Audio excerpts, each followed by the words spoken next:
Joining me now, retired four-star General Jack Keane on the set here in New York City. General, welcome back. It's always good to see you.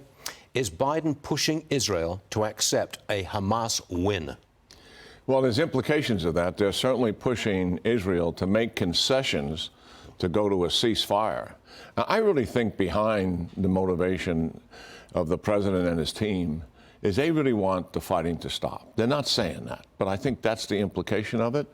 And that, if that happens, underscore what you just said, because if you leave multiple battalions effective in Gaza and most of the leaders effective in Gaza and the war terminates on those conditions, Hamas wins militarily in the long run. Why? Because they are effective enough to reattack at some point. And after all, their objective in conducting the attack is to make the security situation in Israel so volatile for the people that they don't want to live there anymore. They've always valued their government, their security services, and their military services, and their ability to protect them. The October the 7th created a wound that was very different for the people. They were not properly protected.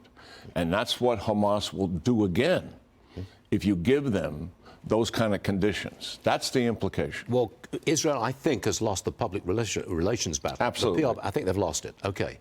But have they completely lost the military situation? Could they still win? Yes, very much so. How? They've got to destroy the remaining battalions. They're in this Rafah place? There's 4 of them in Rafah. They've got to take their effectiveness away, and there's a couple of more battalions that are still operating north of Rafah. You saw the big fight that took place around the Al-Shifa hospital. I mean, they killed 200 and captured somewhere in the neighborhood of 400 to 500, and they're going to process them to see if they actually are Hamas or not. That battle there took 2 weeks. And this goes back to Hamas, and this is underneath the largest hospital in northern Gaza.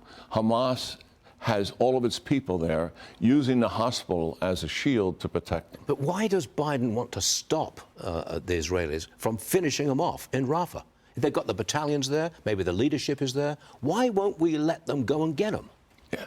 I can only speculate, and I'm not a political expert, but I do think it's an election year, and there's huge political pressure on him coming from the left. And I totally disagree with this behavior. What he should be doing is supporting Israel to end this war on their terms as soon as possible, give them all the weapons that they need to do it, give them the moral support that they need to do it. I have no problem with providing some of our experts who have urban warfare backgrounds, as does obviously the Israelis, and having them collaborate with the Israelis and best practices that we have learned as a result of that. All makes sense, but that's done privately, not on television. That makes no sense. May I switch gears and talk about Russia and Ukraine? It seems to me that Ukraine is in retreat and losing, and Putin is winning. Do you agree with that assessment? No. What is happening, Ukraine is in defense, as they should be. Russia is conducting offensive operations on a limited scale. They're going to begin a spring offensive, I believe, and we may already see the beginnings of it. But the Russians are fighting much as they did in the early days of the war, coming down the street, coming down in a single column. The Ukrainians are engaging them much as they did before from the flanks, destroying 2/3 of their vehicles. So the Russians haven't learned much. But here's the difference.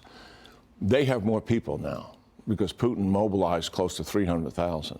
So at some point, quantity has a quality all of its own. Even though the Ukrainians are better fighters, Russians have more people and more equipment. That it puts a premium on getting this equipment to them as soon as we can.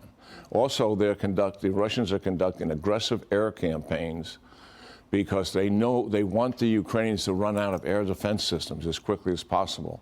Then they'll start carpet bombing of major cities like they did with Aleppo, where they killed tens of thousands of civilians. They are absolutely brutal in doing this kind of thing. So we must give them the weapons required to fend the Russians off. Right now, the Ukrainians, to this day, are destroying 70 to 80% of all the rockets and missiles that are flying into Kyiv and other cities. You take that away, and the casualty is going to go up very rapidly. And you begin to break the will of the Ukrainian people, which is an objective that Putin wants to achieve. General Jack Keane, always a pleasure. Thank you very much for being with us. Great talking to you. Great talk. Thank you, sir.